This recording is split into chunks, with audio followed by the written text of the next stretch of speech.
This Palestinian militant group launched an attack on Israel on October 7, 2023, called Operation Al-Aqsa Flood. The group claimed to have fired 5,000 rockets into Israel. The attack is the most serious escalation since the 11-day war in 2021. The conflict has resulted in the deaths of thousands of people and has caused a humanitarian crisis in Gaza.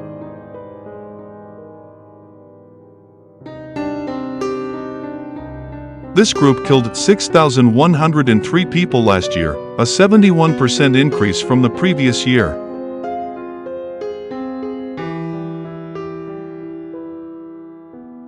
This Somalia-based group saw a decline in its activities last year following an increase in US-led airstrikes against it.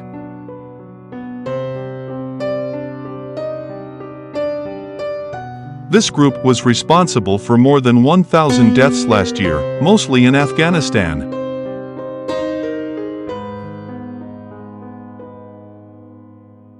The Islamist extremist group was formed in 2009 and has been responsible for more than 15,000 deaths in the past 5 years.